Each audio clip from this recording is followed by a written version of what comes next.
Hello friends, welcome to Sunbig classes. आज है 30 अक्टूबर 2021। आज के प्रमुख करंट अफेयर्स कौन कौन हैं, आइए देखते हैं। Global climate tech investment trade report, Bharat 9वें स्थान पे। यह जारी कौन करता है? तो यह जारी करता है London and partners and company द्वारा। यह 5 साल का रिपोर्ट होता है। इस रिपोर्ट के अनुसार 2016 से 2021 तक जलवायु प्रौद्योगिकी निवेश के लिए शीर्ष 10 देशों सूची में भारत को 9वें स्थान मिला। पहला स्थान संयुक्त राज्य अमेरिका के है। 2021 के कुछ प्रमुख सूचकांक है, उसे देख लेते हैं जो काफ़ी महत्वपूर्ण है। वैश्विक शांति सूचकांक 2021 में भारत का स्थान 135वें था। विश्व प्रेस स्वतंत्रता सूचकांक 2021 में भारत का स्थान 142वां। सतत विकास रिपोर्ट SDR 2021 में भारत का स्थान 120वां।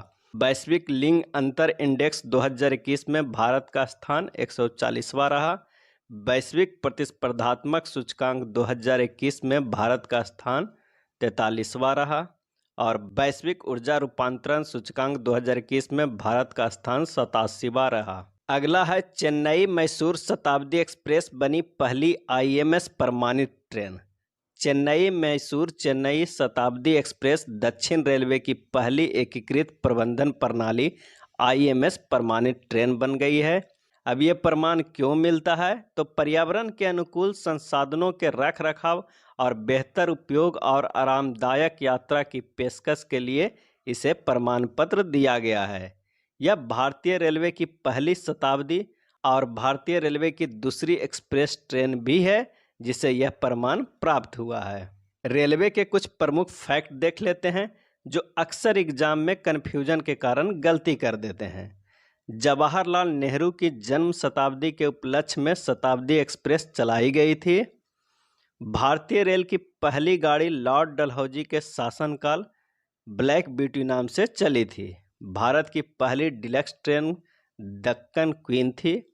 विद्युत से चलने वाली प्रथम रेलगाड़ी है डेक्कन क्वीन। और भारत का एकमात्र प्राचीनतम चालू इंजन फेरी क्वीन जो 1855 में शुरू हुआ था।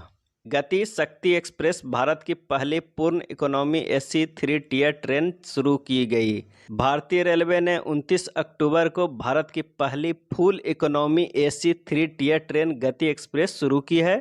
इकोनॉमी AC 3 टियर कोच की बुनियादी भाड़ा सामान्य AC 3 श्रेणी के कोच से 8% कम है।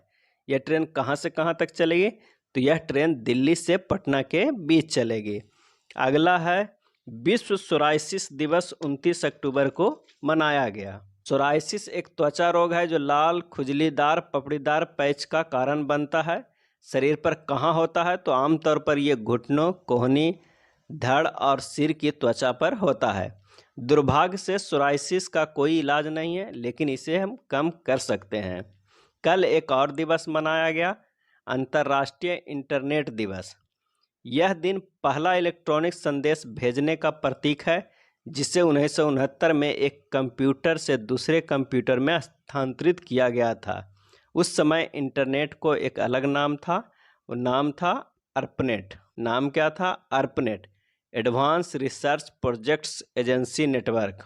अक्टूबर महीना खत्म होने वाला है, तो आइए पूरे महीने का प्रमुख दिवस को रिवीजन कर लेते हैं। 1 अक्टूबर को मनाया गया राष्ट्रीय स्वैच्छिक रक्तदान दिवस। 2 अक्टूबर को मनाया गया गांधी जयंती या अंतर्राष्ट्रीय अहिंसा दिवस। 5 अक्टूबर को विश्व शिक्षक दिवस मनाया गया, जबकि राष्ट्रीय शिक्षक दिवस 5 सितंबर को मनाया जाता है। 8 अक्टूबर को वायु सेना दिवस मनाया गया। 9 अक्टूबर को विश्व डाक दिवस मनाया गया और अगले ही दिन 10 अक्टूबर को राष्ट्रीय डाक दिवस मनाया गया। 16 अक्टूबर को विश्व खाद्य दिवस मनाया गया।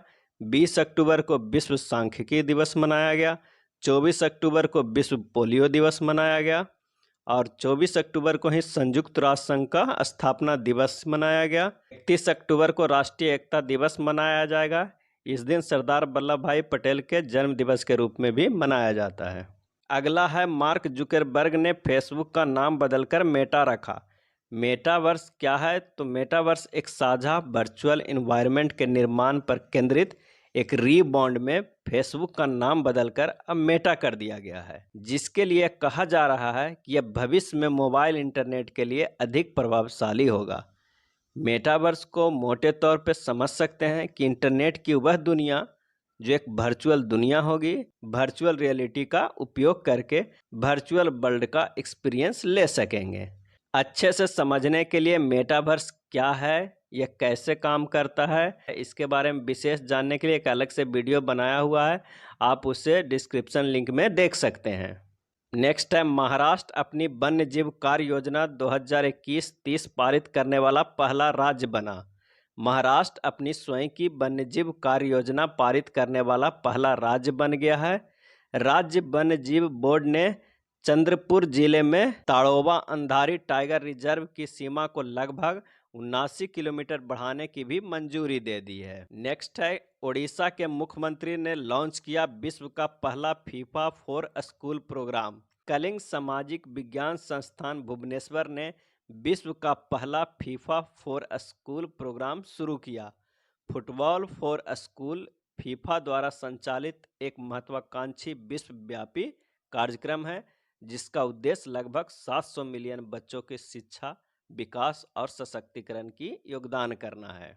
अगला है, हरून इंडिया परोपकार सूची 2021 में शीर्ष पर अजीम प्रेम जी। सॉफ्टवेयर निर्यातक विप्रो के अजीम प्रेम जी ने हरून इंडिया परोपकार सूची 2021 में प्रतिदिन 27 करोड़ टोटल 9713 करोड़ रुपये की दान के साथ अपनी शीर्ष रैंक बनाए रखा। भारत के सबसे धनी व्यक्ति रिलायंस इंडस्ट्री के मुकेश अंबानी ने 577 करोड़ रुपये के योगदान के साथ सूची में तीसरे स्थान पर है और अमिताभ बच्चन ने 15 करोड़ दान करके शीर्ष नए प्रवेशी हैं। नेक्स्ट है, केरल, तमिलनाडु, तेलंगाना शासन के प्रदर्शन में अव्वल। केरल, तमिलनाडु और तेलंगाना शीर्ष 3 स्थानों पर कब्जा कर शासन के प्रदर्शन में 18 बड़े राज्यों में उभरते हुए विजेता बन गया है। यह सूची तैयार किया है बेंगलुरु स्थित गैर लाभकारी think tank public affairs index PAI 2021 ने शासन के प्रदर्शन में राज्यों द्वारा प्राप्त अंकों के आधार पर सूची तैयार की है। गुजरात इसमें 5वें स्थान पे है। नेक्स्ट है, राष्ट्रपति रामनाथ कोविंद ने किया गुजरात में आवास योजना का उद्घाटन। राष्ट्रपति रामनाथ कोविंद ने 24 अक्टूबर को भावनगर में आर्थिक रूप से कमजोर वर्गों के लिए किया है। आर्थिक रूप से कमजोर वर्ग EWS के लिए एक आवास योजना का उद्घाटन किया है। यह प्रधानमंत्री आवास योजना के तहत किया गया है। नेक्स्ट है, कोलकाता प्रेस क्लब में हुआ बंगबंधु संवाद केंद्र का उद्घाटन। बंगबंधु संवाद केंद्र का उद्घाटन यह बांग्लादेश की स्वतंत्रता की स्वर्ण जयंती और बंगबंधु शेख मुजीबुर रहमान की जन्म शताब्दी के अवसर पर किया गया है। नेक्स्ट है, 28 अक्टूबर 2021 को लेह में हुआ पहले लद्दाख पक्षी महोत्सव का उद्घाटन। लेह में हुआ पहले लद्दाख पक्षी महोत्सव का उद्घाटन। यह महोत्सव सिक्योर हिमालय प्रोजेक्ट के सहयोग से हुआ। इस कार्यक्रम के दौरान आधिकारिक तौर पर ब्लैक नेक्ड क्रेन को लद्दाख की राजपक्षी घोषित किया गया है। नेक्स्ट है, बोस्निया और हर्जेगोविना यूरोप के सबसे गरीब देश। इसका बेरोजगारी दर 40% है और दुनिया का तीसरा सबसे ऊंची बेरोजगारी वाला देश है। यूरोप के गरीब देश में अल्बानिया दूसरे स्थान पे हैं। यूरोप के सबसे गरीब देश में अल्बानिया दूसरे स्थान पे और नॉर्थ मैसेडोनिया तीसरे स्थान पर है। अगला, रूस में लॉन्च किया गया भारतीय नौसेना का स्टेल्थ फ्रिगेट तुसिल।